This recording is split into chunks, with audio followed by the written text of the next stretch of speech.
Assalamualaikum warahmatullahi wabarakatuh. Perkenalkan, saya Muhammad Rifki Saputra dengan NIM 2302046. Saya dari kelas D4 SIKC 3B.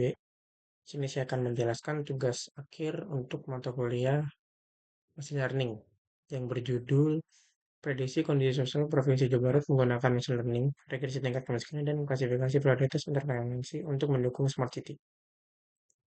Yang dimana ini itu adalah mencakup pada pilar Smart City, Smart Living, dan Smart Governance. Jadi, data yang saya kumpulkan itu bersumber dari Open Data Jabar dan BPS, dengan periode rentangnya itu adalah tahun 2018 dan 2024. Jumlah data awalnya itu adalah 1.511 baris. Jumlah data modeling itu 1.507 baris, dan mencakup 27 kabupaten atau kota di Provinsi Jawa Barat. Fitur utamanya itu adalah Gini ratio, tingkat pengangguran terbuka, rata-rata inflasi tahun, dan indeks pembangunan manusia.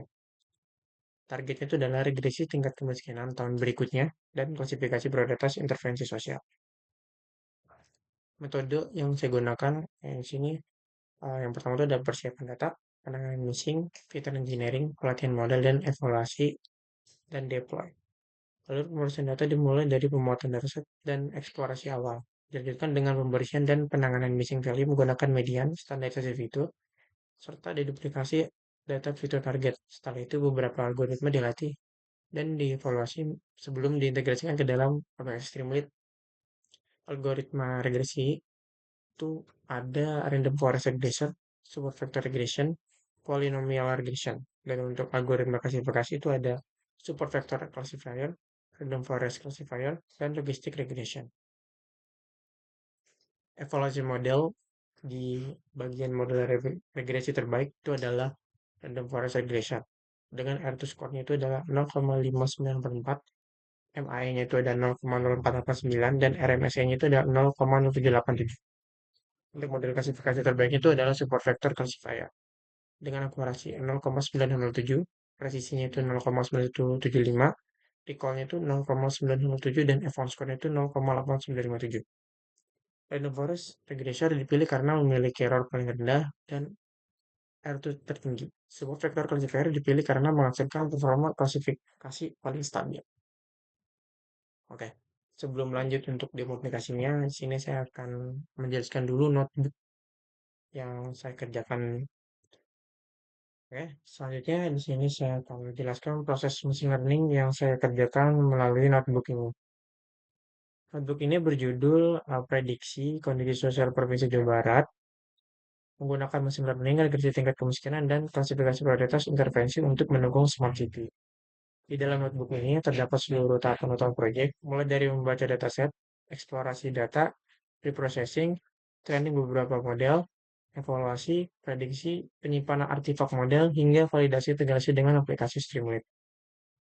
Nah, pada bagian pertama, bagian awal ini saya mengimpor library yang dibutuhkan seperti Pandas, NumPy untuk pengolahan data, Matplotlib untuk visualisasi, serta Skitlearn untuk proses preprocessing, training, dan evaluasi model.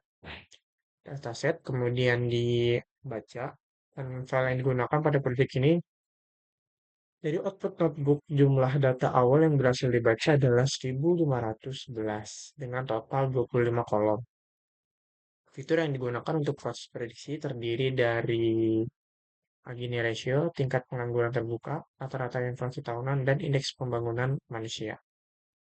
Sedangkan target regresinya adalah kemiskinan tahun depan. Oke, selanjutnya itu ada apa namanya EDA sederhana. Setelah dataset dimuat, saya melakukan eksplorasi data analisis atau EDA sederhana.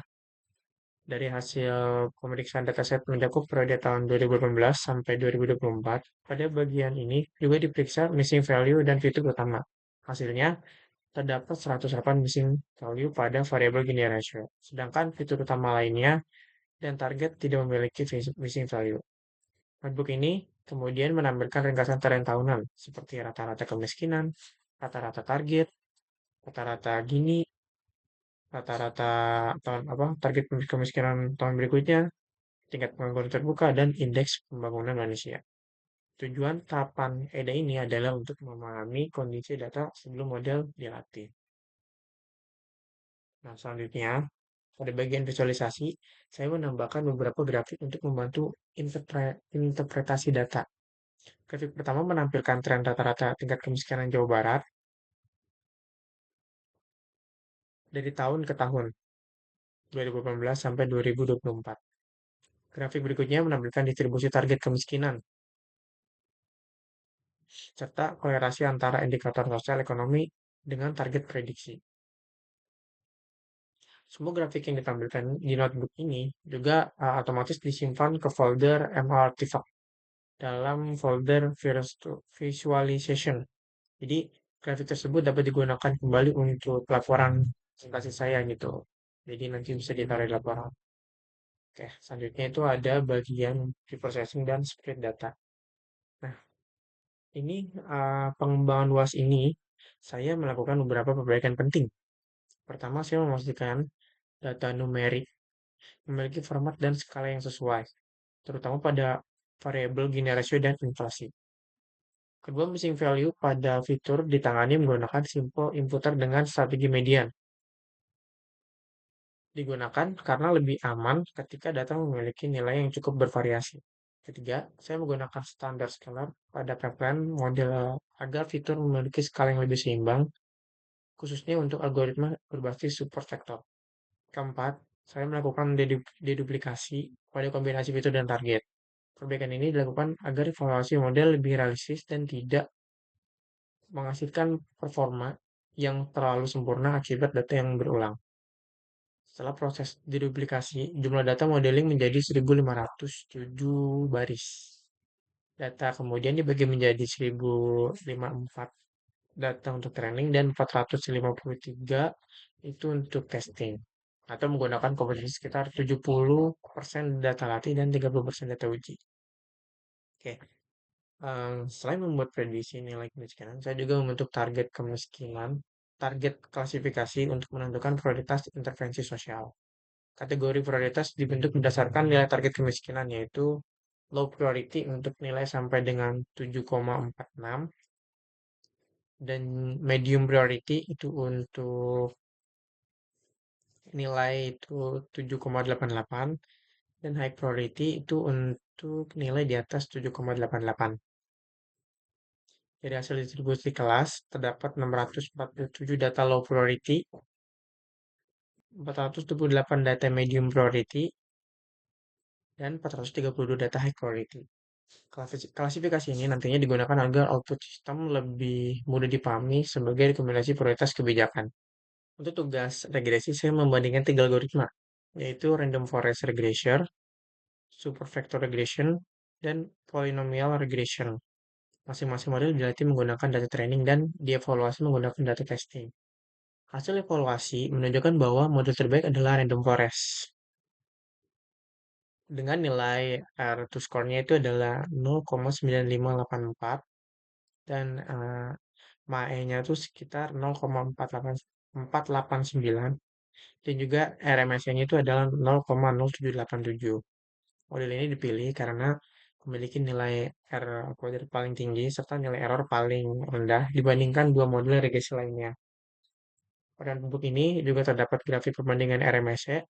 Semakin kecil perbandingan RMSE, maka semakin kecil pula kesalahan prediksi model dari grafik tersebut. Random Forest Regressor membandingkan hasil yang terbaik. Yang selanjutnya itu adalah untuk tugas klasifikasi, saya membandingkan 3 algoritma yaitu Super Vector Classifier, Random Forest Classifier, dan Logistic Regression. Nah, hasil evaluasi menunjukkan bahwa model terbaik adalah Super Vector Classifier atau SVC.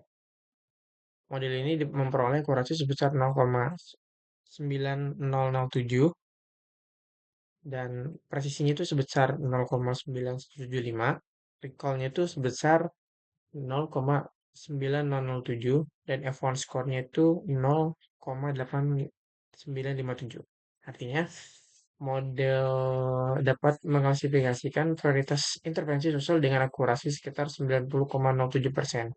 Pada bagian ini juga ditampilkan confusion matrix untuk melihat hasil prediksi pada setiap kategori.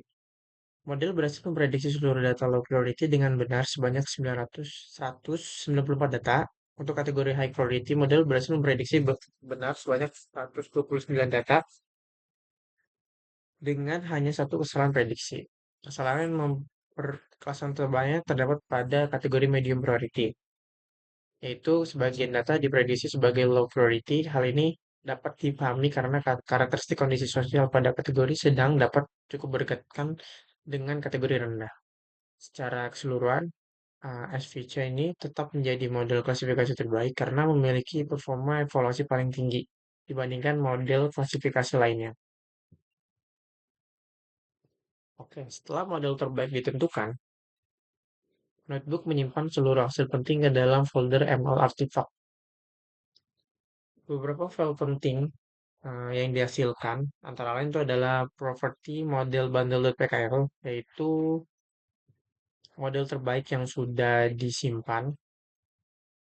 Selanjutnya itu ada model metadata.json yang berisi informasi model dari dan hasil evaluasi. Terus ada recommendation rules to JSON, aturan rekomendasi berdasarkan prioritas atau prediksi. Ada regression matrix.csv dan klasifikasi matrix.csv yang berisi perbandingan performa model. Terus ada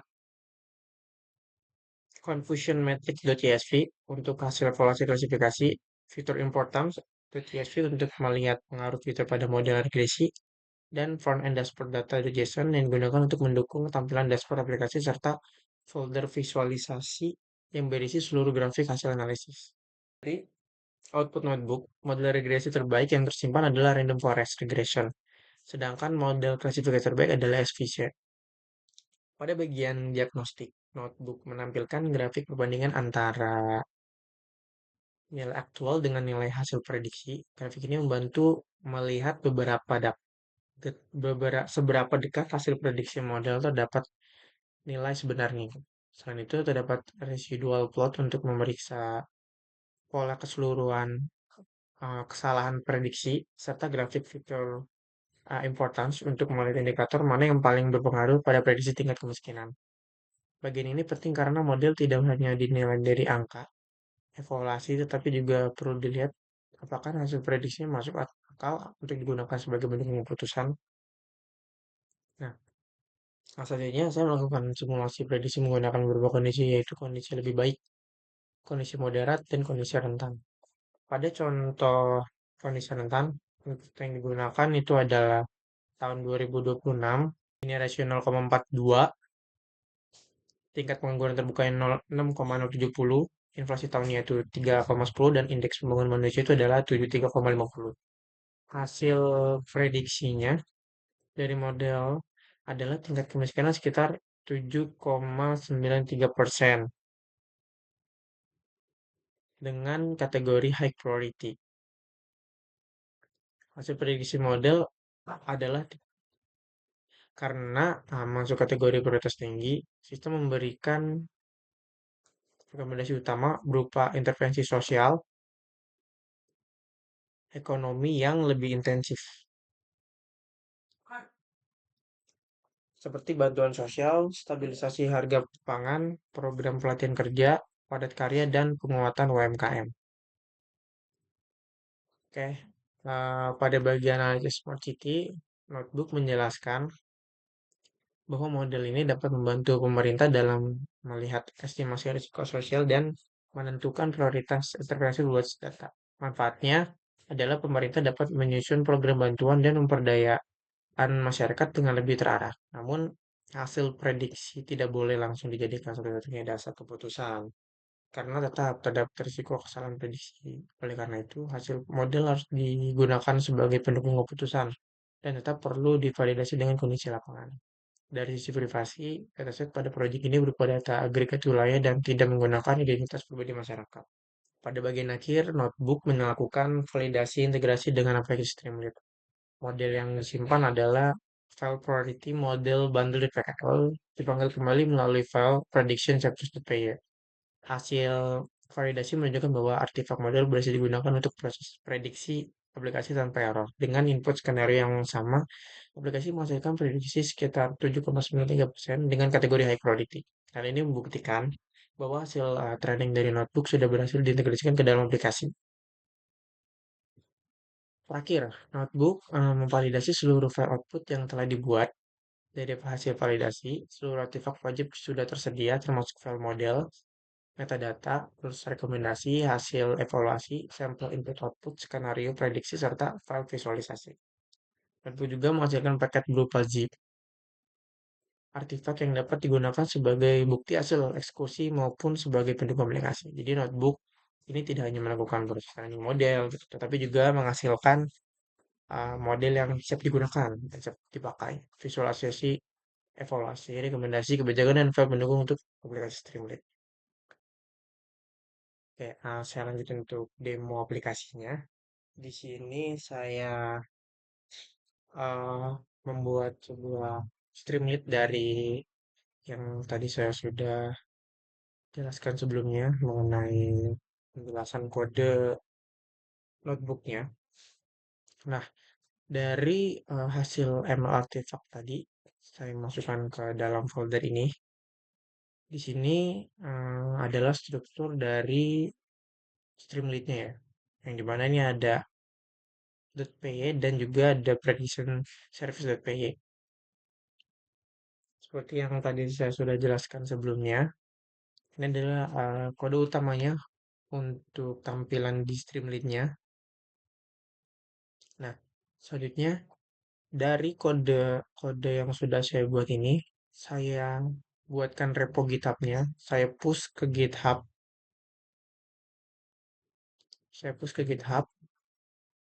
yang dimana tujuannya adalah agar project saya ini itu bisa di hosting melalui Streamlit Community Cloud. Nah, pada Streamlit Community Cloud ini, project yang tadi sudah saya buat dan sudah saya bagikan ke repo GitHub saya upload ke Streamlit Community App, yang dimana ini adalah website untuk menghosting, mendeploy untuk Streamlit. Di sini saya memasukkan Streamlit berasal dari repo GitHub saya. Setelah saya hosting, selanjutnya di sini sudah jadi dan sudah mendapatkan subdomain yang dimana yang nantinya akan menampilkan dashboard Streamlit yang sudah saya buat. Sini terlihat ada trend storage kemiskinannya, ada fitur importance-nya, ada perform model indikator yang dianalisis. Ya. Sini ada halaman dashboard. Di halaman dashboard ini saya akan mencoba untuk menginput indikator. Saya coba untuk tahun 2046 dan gini ratio-nya ini sesuai default ya. Saya jalankan prediksi. Nah, nanti akan muncul ringkasan prediksinya. Dari 2024, gini ratio-nya 4, dan tingkat pengangguran terbukanya itu sekitar 5%, rata-rata inflasi tahun itu 0,15%, dan indeks pembangunan Indonesia itu 73,50, mendapatkan estimasi angka kemiskinan 6,91%, yang dimana ini artinya adalah low priority. Setelah saya prediksi, sini memunculkan sebuah rekomendasi kebijakan. Jadi, yang pertama itu adalah pertahankan program sosial berjalan dan lakukan monitoring berkala. Alasannya, prediksi kemiskinan masuk kelompok risiko rendah berdasarkan threshold dataset. Fokus kebijakan diarahkan pada pemeliharaan capaian dan pencegahan peningkatan risiko. Aksi kebijakannya itu adalah monitoring indikator sosial ekonomi setiap semester, mempertahankan bantuan sosial yang terbukti efektif, mendorong pemberdayaan ekonomi lokal dan UMKM. Timeline implementasinya itu untuk periode 0 sampai 3 bulan, hasilnya itu adalah evaluasi indikator terbaru dan validasi kelompok rentan. 3 sampai 12 bulan itu adalah penguatan program ekonomi produktif, dan 1 sampai 3 tahun itu peningkatan kualitas SDM dan daya saing ekonomi lokal. Jadi yang diinputkan adalah tahun, gini, ratio, TPT, inflasi, dan IPM-nya. Jadi juga bisa dilihat untuk tren historis kemiskinannya. Sini ada prediksinya tahun 2046. Atau ada kurang lebih ada di sekitar sini.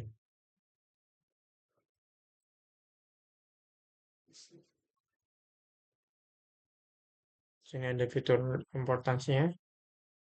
Tahanan inflasi itu adalah 92,32%. Ini ada distribusi prioritasnya. Di halaman ini eh, bisa membandingkan skenario. Ini contoh tahun 2009, ini contoh tahun 2070. Jadi di halaman ini itu bisa membandingkan antara tahun sekian dan tahun sekian seperti itu. Dan ini bisa dilihat untuk perbandingan skenario-nya. Di halaman ini ada laporan, jadi kalau misalnya sudah membuat itu nanti akan muncul laporannya gitu. Nah, di halaman info model ini adalah model-model yang tadi sudah saya jelaskan di notebook. Di sini adalah hasil untuk modelnya, terlihat jelas. Artus score itu berapa, MI-nya berapa, akurasi klasifikasinya berapa, dan dari ternyata itu ada berapa. Nah, di sini ada fitur inputnya, terus slot prioritas, artefak dan catatan batasannya, ada dataset dan trend stories. Selanjutnya di sini ada halaman login, mana login admin ini tuh untuk admin itu menambahkan dataset, dataset. Ini coba diupload untuk dataset yang berbentuk CSV.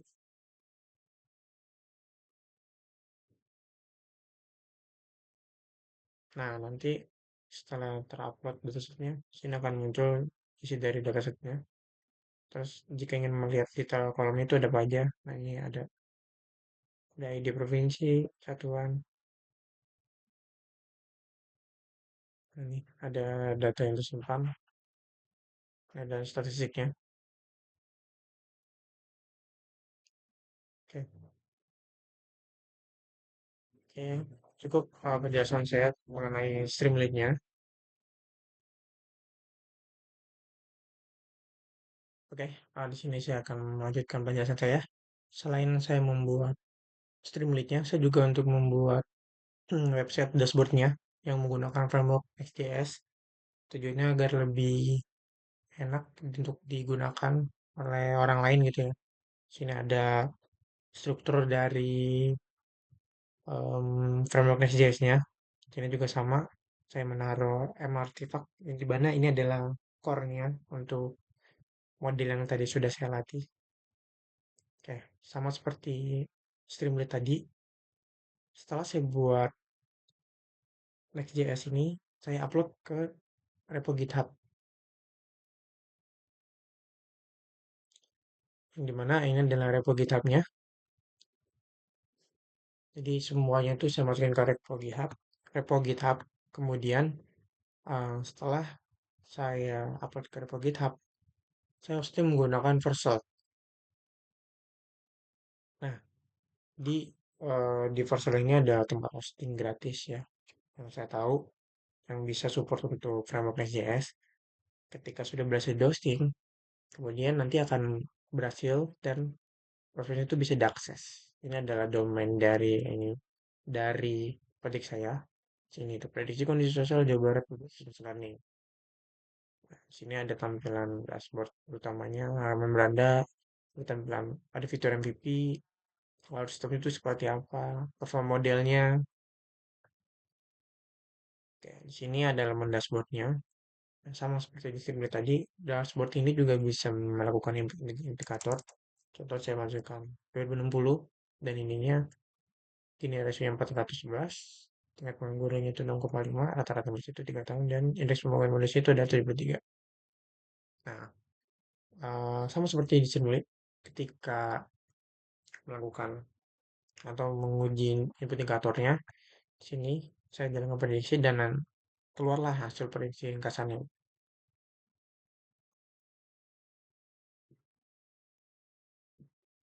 Nah, di sini estimasi angkanya itu adalah 7,80%. Di mana ini adalah medium atau sedang, medium priority.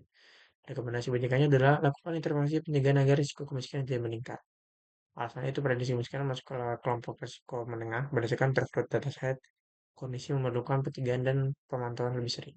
Hasil kebijakan itu adalah harus pelatihan kerja dan job matching untuk kelompok rentan, penguatan UMKM serta model mikro, stabilisasi harga kebutuhan pokok, dan subsidi yang tervalidasi dan tepat sasaran. Diagnosis indikatornya, IPM perlu dipantau TPT perlu dipantau, ketimpangan perlu dipantau, inflasi perlu dipantau, margin prediksi jauh perlu dipantau. Jadi ini ada diagnosis indikatornya ya. Timeline implementasinya selama 3 bulan itu implementasi wilayah rentang, prediksi penerima bantuan, 3 sampai 12 bulan itu pelatihan kerja, bantuan usaha produktif, 1 sampai 3 tahun itu penguatan pendidikan, kesehatan dan kesempatan kerja. Dan juga terdapat tren dan titik prediksinya. Bisa dilihat ini adalah prediksi untuk tahun 2060 itu sekitar segini, 3,80%. Di skenario ini juga sama, di streamnya tadi bisa membandingkan untuk tahun-tahun yang ingin dibandingkan. Nah, selanjutnya ini ada bagian report. Sini hasil laporan yang tadi saya sudah coba. Itu bisa disalin dan juga bisa di-download. Di halaman ini tuh ada halaman model info yang dimana model info ini tuh menunjukkan model-model yang sudah saya kerjakan di notebook dan info-infonya. Data seperti fitur inputnya itu apa aja, artefaknya itu apa aja gitu. Terus juga di sini ada halaman adminnya. Oke, ini adalah tampilan adminnya. Kita sudah login admin sini bisa dilihat sama seperti di sini tadi bisa mengupload data.csv dan sini juga bisa melihat kolom yang diterima atau apa aja. Review data saya juga yang terbaru juga ada apa aja.